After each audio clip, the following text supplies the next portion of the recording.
محفل میلاد النبی صلی اللہ علیہ وسلم کی حقیقت کیا ہے، ضرورت کیا ہے اور تقاضے کیا ہیں، اس حوالے سے کچھ گزارشات عنوان گفتگو رہیں گی۔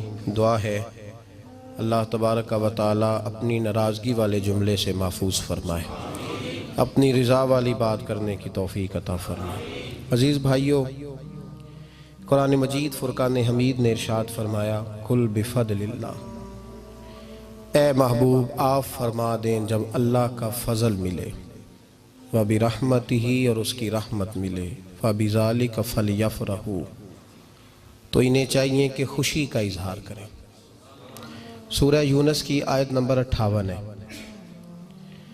جب اللہ کا فضل اور اس کی رحمت ملے تو خوشی کا اظہار کرو، خوشی کا۔ اسلام مسرتوں کا دین ہے، خوشیوں کا دین ہے۔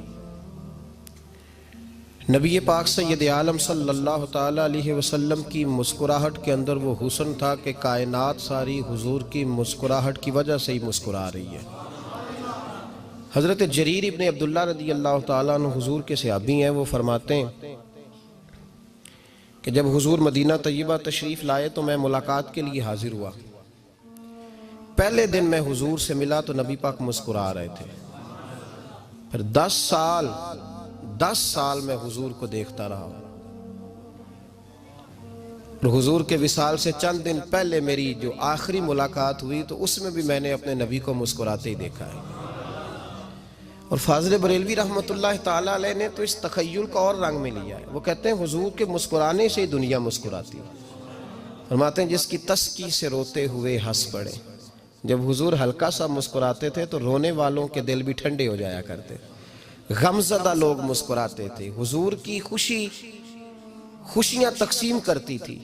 نبی پاک صلی اللہ علیہ وسلم کا مسکرانا امت کے دلوں کو ٹھنڈا کرتا تھا۔ فرمایا جس کی تسکی سے روتے ہوئے ہنس پڑیں اس تبسم کی عادت پہ لاکھوں سلام۔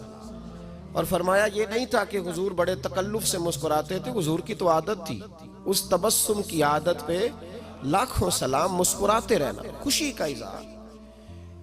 اسلام بہت ساری چیزوں کا انسان کو پابند کرتا ہے، حدود و قیود میں رہنے کا حکم دیتا ہے۔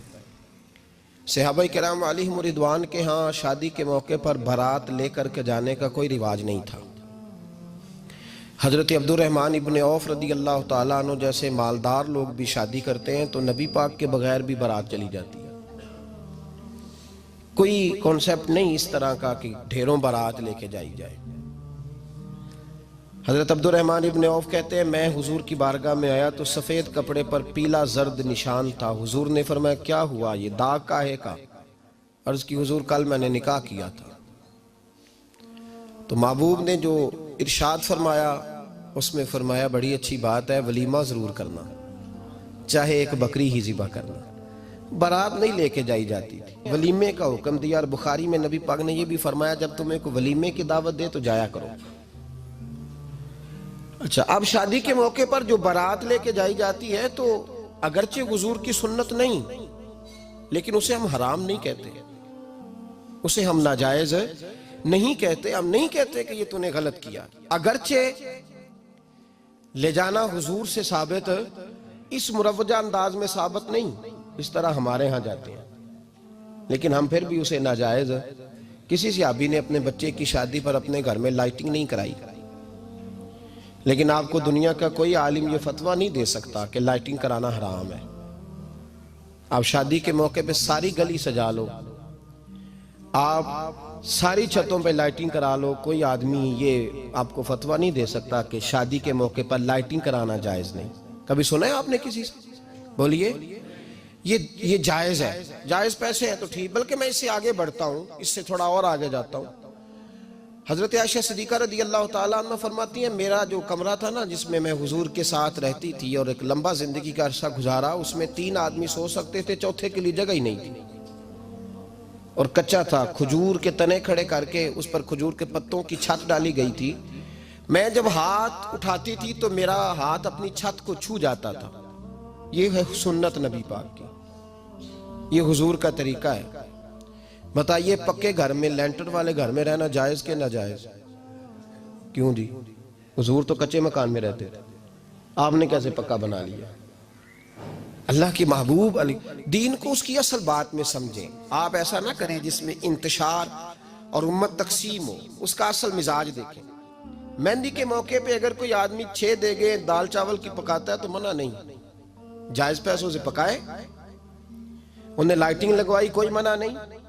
سارے محلے کو کھانا کھلایا, کوئی منع نہیں. بلکہ نبی پاک نے فرمایا بہترین مسلمان ہی وہ ہے جو سلام پہلے لے اور روٹی زیادہ کھلائے, تو بہترین مسلمان ہے. ناجائز کیا ہے؟ ناجائز ہے شادی کے موقع پر بینڈ باجا بجانا, اس میں رقص کرنا, اس میں بھنگڑے ڈالنا, عورتوں مردوں کا اختلاط ہونا, عورتوں کی مووی بنانا, یہ چیزیں ناجائز ہیں. تو جو ناجائز ہے اس پہ پابندی لگائی جائے گی. جو جائز ہے اس کے بارے میں یہ کہا جائے گا کہ بھائی احتیاط کی جائے, سنت کی طرف دیکھا جائے تو بہتر یہی ہے. لیکن اگر کوئی کسی آدمی کے پاس جائز پیسے ہوں, وہ 100 کنال کے گھر میں رہے, اگرچہ سنت یہ نہیں, پر یہ تو کوئی فتویٰ نہیں نہ دے سکتا کہ حرام ہے تیرا 100 کنال کے گھر میں رہنا, کہ ہے فتویٰ کہیں آپ نے سنا. تو ہمارے ہاں تکلیف کا معاملہ یہ ہے. دیکھیں میرے بھائی, کسی بھی صحابی نے, بڑے درد کے ساتھ بات کر رہا ہوں اور یہ میرا درد ہے, میں درد سے اپنے دل کو, اپنے ایمان کو حاضر ناظر کہہ کے بات کر رہا ہوں. امت بٹ جاتی ہے ہر موقع پہ یار, ہر جگہ ہی تقسیم ہو رہی ہے امت مسلمہ. ہر روز کچھ نہ کچھ فتوے ایسے مل جاتے ہیں جس میں دراڑیں پڑتی ہیں. کسی صحابی نے کسی مسجد کے اندر اشتہار چھپوا کے, اعلان کرا کے درس قرآن کرایا ہے کبھی؟ سیرت النبی کا جلسہ, ختم بخاری, مدرسے کا دستار فضیلت کا جلسہ, آپ نے اشتہار پڑھے ہیں نا یہ سارے مکاتب فکر کے, ہوتے ہیں کہ نہیں ہوتے؟ کسی صحابی نے اس طرح, وہ تو روز درس قرآن دیتے تھے, لیکن اس طرح اشتہار چھپوا کے, پوسٹر لگا کے, اور مصر سے کسی صحابی کو اسپیشل بلوا کے یا یمن سے بلوا کے مسجد کے اندر کبھی درس قرآن کے اجتماعات کرائے, سیرت النبی کے جلسے, ختم بخاری کے؟ او بھائی یہ ساری چیزیں حضور کے صحابہ کی سنت سے مروجہ انداز میں ثابت نہیں. مجھے بتا میرے بھائی, میں درد کے ساتھ تجھ سے سوال کرتا ہوں کہ سیرت النبی کے جلسے میں تو پشاور سے مولانا بلائے, پنڈی سے بلائے, تو گجرات اور کراچی سے لوگوں کو بلا کر کے اگر سیرت کا جلسہ کرائے, اور تو اس میں ایک آدمی کو کراچی سے بلوایا جا رہا ہے تو تو نے اس کو 20,000 کی ٹکٹ بھی دی, اور اشتہار پہ بھی جلسے پہ خرچ ہوا, پھر لنگر بھی پکا, کھانا بھی تو نے کھلایا, نہ تجھے کوئی بیوہ یاد آئی, نہ تجھے کوئی مسکین یاد آیا, نہ تجھے کوئی غریب یاد آیا. حالانکہ کہنا چاہیے تھا نا یہ جو ₹1,00,000 لگ رہا ہے کسی بیوہ کی خدمت کر دینی چاہیے, یتیم کو دے دینا چاہیے. درد کے ساتھ بات کر. سوال میرا یہ ہے کہ وہی کام جو سیرت کے جلسے میں ہوتے ہیں, پہلے تلاوت ہوتی ہے, پھر نعت ہوتی ہے, پھر کسی عالم کا بیان ہوتا ہے, وہی کام صرف نام بدل کے کیا جائے, عید میلاد النبی نام رکھا جائے صلی اللہ علیہ وسلم. یہ میں آپ کے ذہنوں پہ دستک دے رہا ہوں, تقریر نہیں کر رہا, صرف دستک دے رہا. او بھائی دیکھو, ایک آدمی وہی کام نام بدل کے کرے تو جائز ہے, اور اگر اس میں نبی پاک کے میلاد کا نام رکھ لیا جائے یا نعت کا نام رکھ لیا جائے تو پھر مجھے اجازت دے میں تجھ سے سوال کروں کہ صرف تجھے حضور کی تعریف پوری لگتی ہے؟ پھر مجھے اجازت دے کہ میں تجھ سے پوچھوں کہ صرف تجھے نعت اچھی نہیں لگتی؟ پھر مجھے اجازت دے کہ میں تجھ سے پوچھوں کہ تجھے صرف رسول اللہ کے قصیدے اچھے نہیں لگتے؟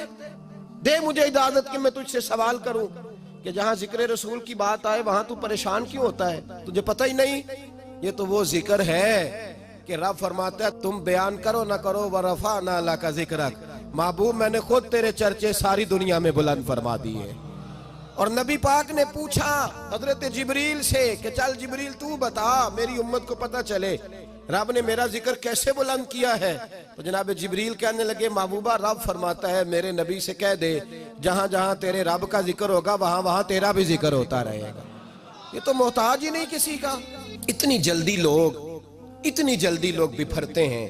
اللہ فرماتا ہے قل بفضل اللہ وبرحمتہ فبذلک فلیفرحوا.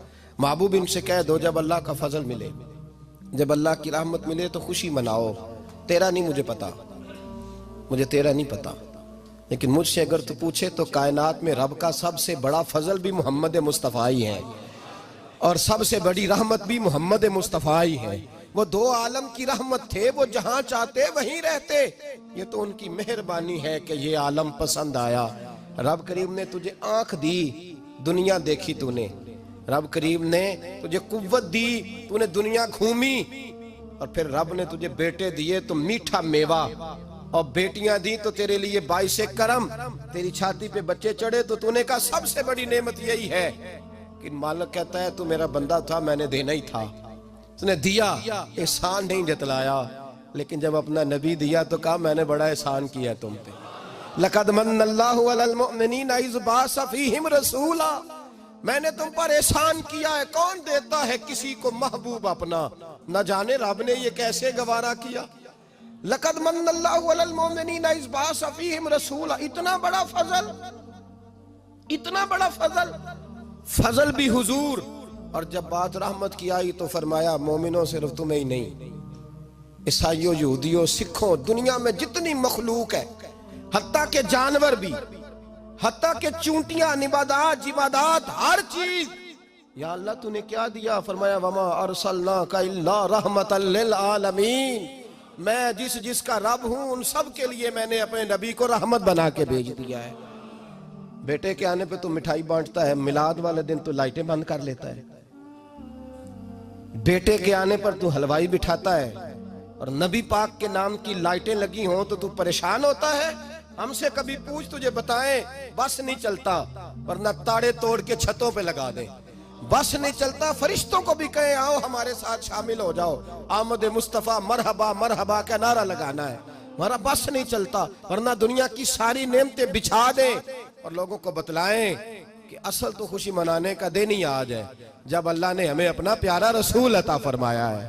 اور ہمارے امام تو کہتا ہے میلاد نہ کر، ہمارے امام نے تو کہا حشر تک ڈالیں گے ہم، حشر تک، یہ 2-4 دن کا تو پروگرام ہی نہیں ہمارا، حشر تک ڈالیں گے ہم پیدائش مولا کی دھوم، اور مثل فارس نجد کے کلے گراتے جائیں گے، خاک ہو جائیں عدو جل کر مگر ہم تو رضا، دم میں جب تک دم ہے ذکر ان کا سناتے جائیں گے۔ ہمارا تو 1-2 دن کا پروگرام ہی نہیں۔ اور پھر سنو کتنی بڑی نعمت ہے۔ حضرت عباس سے کسی نے کہا تھا اللہ کی سب سے بڑی نعمت، تو بخاری اٹھانا، فرمانے لگے محمد نعمت اللہ، بخاری ہے بخاری، فرمایا محمد اللہ کی سب سے بڑی نعمت ہے، صلی اللہ، یہ سب سے